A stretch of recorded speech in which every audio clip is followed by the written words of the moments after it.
This is immigration attorney Misbah and today we are talking about the E-2 investment visas. We have received many requests to explain under the current situation with pandemic and what happened in 2020 with the visa halts, with the entry halts, and people have many concerns. We are receiving many inquiries about the same, that what's going on with the investment visas, especially the people from GCC countries, the Gulf countries, or the Arab countries, where the nationals of the countries who are eligible to apply for the investment under E-2 investment visas, they have certain questions and ambiguities which they want us to clear. So we decide that we are going to do this program where we will provide the general clarity about the investment visas, whether there are certain questions, so we can put them in the question answer form and describe each and every question which we have repeatedly been inquired with. So first of all, is E-2 visa still going on in United States of America? It's 100% yes. We are doing, and the attorneys are processing. Department of Homeland Security is doing the change of status or the the extension of stays for the E-2 investment visas. They are further working on the people who are coming in under different visa categories, and they want to change them while staying in the United States. They want to change them to E-2 after doing certain investments in certain kind of businesses. The number of the investment, people also ask how much the investment can be for us, say if E-2. I have answered that several times, and again I'm going to put that in, that it can be any. There is no minimum, no maximum. Sometimes the clients come to me and they say, oh, somebody told that it's supposed to be 100,000, 150. We cannot mix the investment visa category, especially when we are talking about the E-2 with other countries, what they apply under their immigration rules and regulations. We talk about the implementation of the investment in the United States of America and how much is required.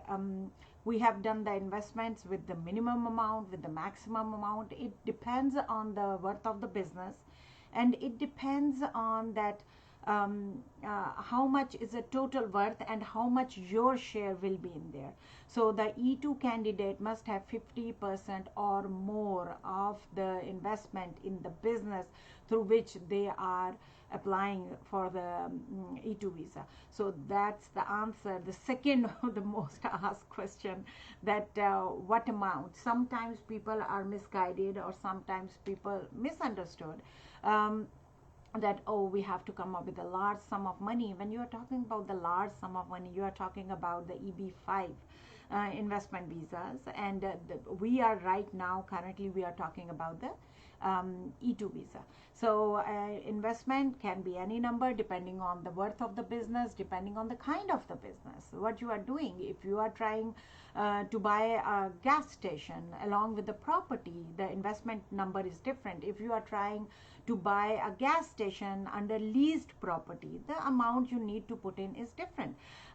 Especially further, if you are trying to buy, say, a cupcake shop, the investment is different. If you are trying to buy say a factory manufacturing the cupcakes and the bread and all those baking accessories that we love to eat, then the investment is different. So it totally depends what kind of business. How important is the business plan in the business? And this is all in the E-2 visa, and this is also asked me again and again and again. Business plan is the main core of the E-2 petition. When you file the E-2 petition, it's very important how you are describing your proposed business, what is in your mind, what is in your plan, how you are trying to project a business 5 years from now, 3 years from now.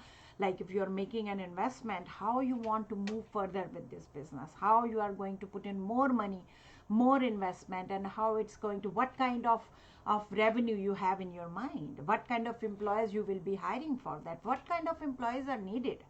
This is very important. Like if it depends on the kind of the business. Repeatedly, again and again, I describe that it depends on business to business, what kind of business you are doing, how many employees you will be needing. You cannot have, if you are running a cell phone store, you cannot show that, oh, I'll be hiring 2 years from now 100 employees over there at one location. It doesn't seem possible. So doable things you need to explain, doable things need to be projected in your business plan. Business plan is very important. At our law firm, we love to make the business plan, talking to the clients and going through their mind, like reading a mind, sketching a map, and figuring out that, okay, this is what is in the plan 2 years from now, 3 years from now, 5 years from now, and where the client sees itself in its business. So it's very important, very, very important that business plan needs to be very easily explained.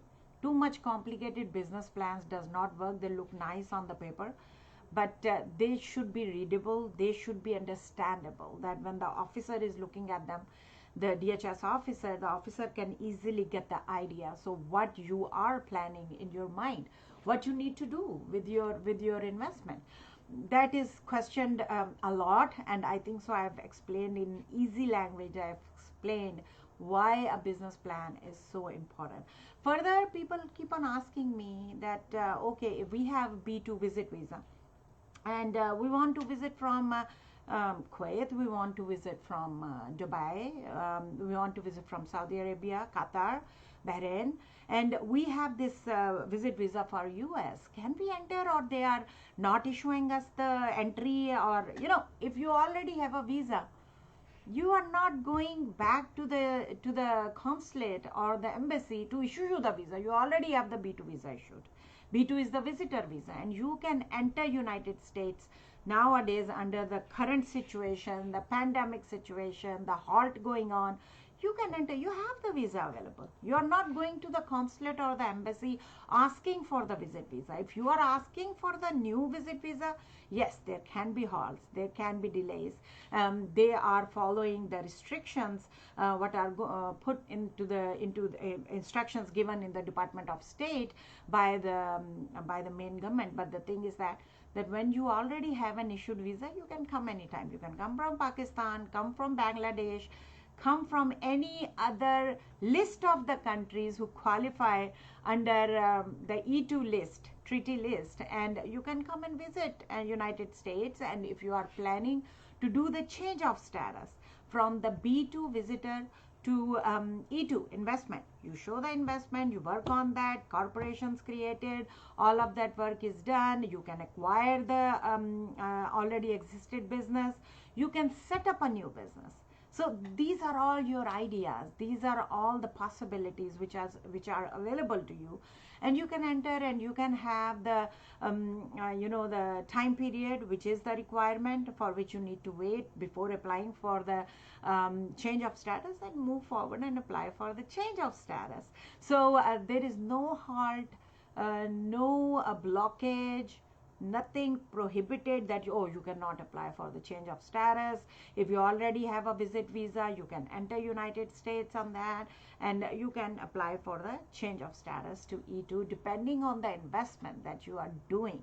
So these things are very, very important that you follow these things. Your clarity on this is very important. You are very brave. You are trying to put in your investment in a country, and you have many, many dreams which you need to follow. You have dreams to fulfill your future obligations. You have dream for a better life. You have a dream for a thriving business. And if you are putting in money in your business, you want it to be secure, you want it to be safe, and it will be safe if you have a good planning, if you have a good understanding of what you are doing, what you are supposed to do. You are not missing in bits and pieces in between, which is confusing you later on. Clarity is very important. It's very important that you talk to the attorneys. There is clarity, step by step, what you need to do. Also, one big question, people talk to us, they get the consult, they ask us the questions, and they say, okay, can we retain you now and you can guide us through the process? Or when we come over there to the United States, because we already have a visit visa, or we are applying for the visit visa and we are planning this to come, once we get there, we come to the United States and then we apply we put in the investment, we do the business, and we apply for the E-2 investment visa. So at that stage, we come to you and, talk to you about that. So if you ask me, I prefer if you talk to us and you have a clarity and you have an understanding established between you and us, and you say, okay, I understand what she's telling us and I am understanding and getting the clarity of what needs to be done, move forward. I think so. It's always better that step by step you have an attorney by your side to initialize the process with you, to guide you, so you make less mistakes. Mistakes can happen, but there is less possibility of any mistakes, and your process will be more smooth and clarity will be there, and you will have more understanding. So you will be more confident in making an investment, putting in your money into a business which you want to thrive later on in the future. And your family plans, your future plans are depending on them. Another question which is asked, and I would like to explain that, is source of money. How you will show that the money enters United States? Like, okay, I have a property, I have a lot somewhere, or in my home country, I have some apartment there and I want to sell it. Or I have worked on this job position, I saved, secured money, and I want to invest that money, but I want to first move this money to the United States of America. This is my investment, foreign investment money. So can I just send along with some friend or bring in the cash? And no. The answer is a clear no. When you are doing the investment visa, you need to show the Department of Homeland Security that there is a clear trail of money. Source of the money, where the money is coming from, how the money is entering, the foreign investment money, how there should be track of it, how it's entering United States, from which account it's coming, who is sending the money, what is the relationship between the investor and the person, if it's not the investor, who is sending the money. These are all the questions which a Department of Homeland Security officer is looking into while working on your E-2 petition or while deciding on your E-2 petition. So it's very important. Your money trail should be clear. The money should be legit. The source should be legit. So if you are selling a piece of land and that is your inherited investment money, and you got that money out, your share out of it, and then you invest that money, you put it in your bank in Bahrain, and then you said, okay, from Bahrain I'm trying to transfer this money to the US. I have a bank account in US.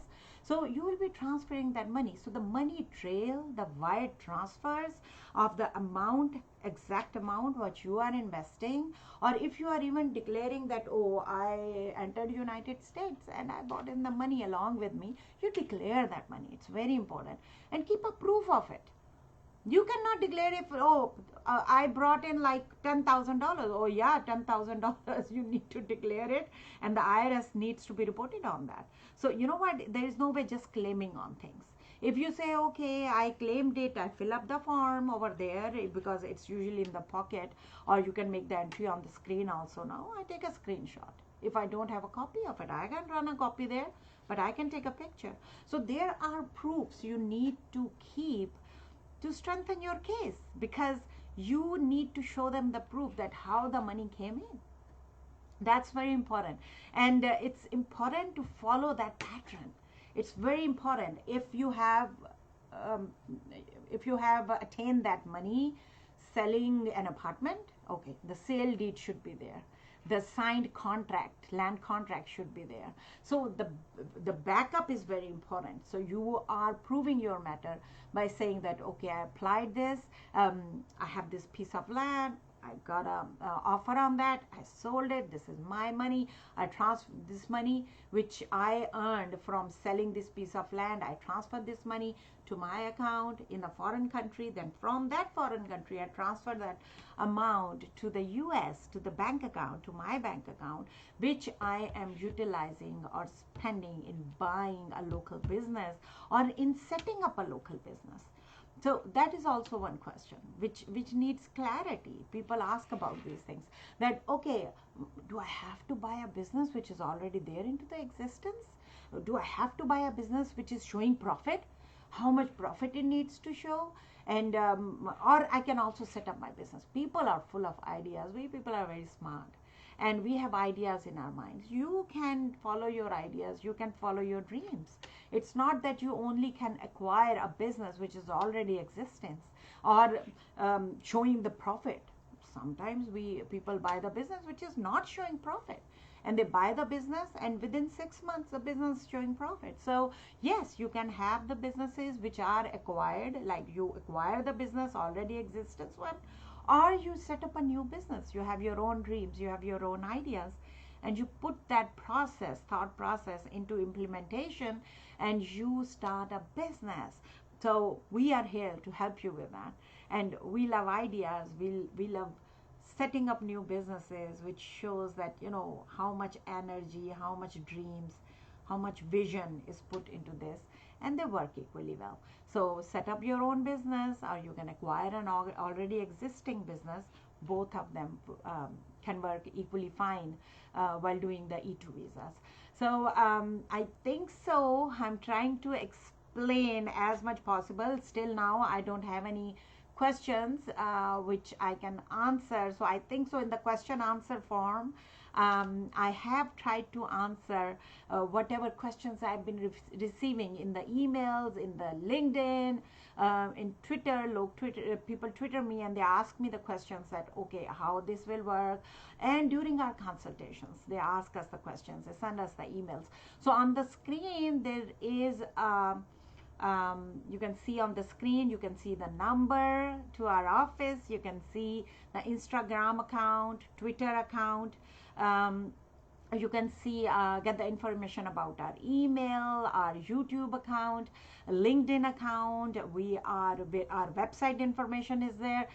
There are so many ways through which you can contact us, and you can ask us questions. And you can send us email also, info@misbahchaudhary.com. And if you have any concerns, you can talk to us. We are here. Our address is also on the screen. So you want to visit us in person, set up a consultation, come talk to us. We are here to help you. If you have any question later on, because for right now, I think so, I can see people are sitting there, but they're not questioning. So sometimes it's all right. If it later on comes into your mind, you can ask us the question, no problem. Any concern, any question, we are here to help you with regards to the immigration and US immigration. And anything comes up later on, we are here on Mondays with Misbah, and we will like to answer those questions for you. And with regards to the various concepts and aspects of the US immigration law. Thank you so much, Miss Ishrat Khan. Thank you. If you have any question, U visa update in new administration, please. Okay, with regards, it's Mr. Khan. So with regards to the U visa, people are working on that. The administration is the Biden administration. They are very busy. I'm telling you, they're busy more than me, because continuously they are working on clearing up the mess, and continuously with regards to the immigration, there's so many issues with regards to immigration, with regards to pandemic, with regards to economy, with regards to our country conditions. So I think so they are working really hard, and step by step, they are implementing the provisions. They are implementing the rules and regulations to make the immigration better. We will talk about immigration here. About the U visa thing, the timeline update has not changed yet. They are processing 2016-17 cases, and still we are on the pending situation, and we are receiving approval notices, we are receiving inquiries where officers are asking for documentation and stuff, but there is no update still. So we are pending on that. They are talking about speeding up the U visa process, T visa process, WAVA.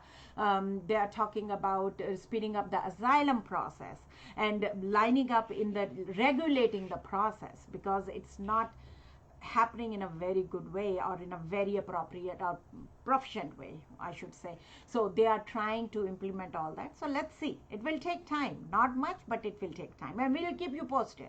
Anything we get, any news we get with any kind of visas, anything related to the United States immigration laws, we are here to update you as we receive them. So Ishrat Khan says that if I open my business here in USA and wants to bring in my 2 nephews from overseas to join my business, what is the procedure? See, if you are talking about setting up a business, first you need to clarify whether you are a US citizen. You are a US citizen, you set up your business, and then you want to get, it's not that you are trying to get your nephews here because they are your relatives, because here you are talking about the employment based petition, right? So you are saying, say for example, there is a business and it's working, and then you need employees. As you need employees, and if somebody is there who qualifies under that position what you are looking for, definitely you can get them here on the employment based visa petition. It's a process which involves perm, it's the process labor certification, it is the process which involves I-140 employment based petition, and then if they are coming from outside of the United States, that will be the consulate process.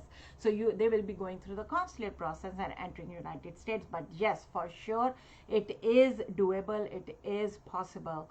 People do that all the time for their businesses if they do not have the qualifying people here. And believe me, it's my input into it, that it's not that all the kind of positions which pop up or which are available under certain businesses, different kind of businesses, they need different kind of skills, they need different kind of education, experience, job requirements. You cannot fit everybody. Every stone cannot be fit at the same spot, right? So in the same way, if I have a position opening in my law firm, I cannot give that position to a doctor. How come a doctor can qualify for that position? Or I cannot give that position to somebody who is an engineer, because we work differently. We work with the law. So that concept that, oh, you need to fit in the people here first and then you look for that. The people who qualify, yes, as per the criteria, they will be tried to fit in first. And then that involves the labor certification process and everything. But if for that position, if the foreigner qualifies for that position, or whoever qualifies for that position is available for that person, and he will be the best fit for that. Thank you very much, Mr. Irfan, for liking our live stream. Hopefully, if you have any question, you can ask us and we will try to answer that question. Any other questions? I cannot see. Our time is almost over. Next time I will give some idea. I like to talk about, or if you can give me some idea, you can send us messages, email us if you want us to talk about some particular subject with regards to the immigration. I would love to talk about it. We deal with all aspects of immigration law. Either it's labor certification, it's dealing with the Department of Labor, it's dealing with the immigration courts. We deal with the remote proceedings. We deal with the U visa, T visa, WAVA cases, asylum. We are here for you. We deal with the investment visas. We deal with the family-based petitions, employment-based petitions, non-immigrant visas, immigrant visas. So any concerns and any questions you have, definitely we have the answer. We will like to give you the information, and if we have to do the research on that and figure out with regards to your question, we'll definitely do that. Also about the cases which involve your personal facts, we cannot discuss here openly. Like, there are certain facts we cannot discuss. They are confidential, or the information is confidential. So you can take an appointment with us and talk to us with regards to the personal matters involved with regards to your immigration cases. We are here to help. Thank you very much, Ishrat Khan, and I hope so we have answered your question and there is clarity into it. If you still have questions, you can send us an email. Again, our information you can see on the screen, our address, LinkedIn, Instagram. We are everywhere, believe me. We are on Twitter, we are on YouTube, we have our website, email address, Facebook, and you can communicate with us. There is nothing that can stop you from communicating with us. We have our telephone number there in person. You can visit us in our office, and we will love to talk to you and to resolve the immigration matters involving your personal case. Okay, thank you very much, and hopefully the next session we will come up with a very good information with regards to another immigration issue. Thank you very much, and have a wonderful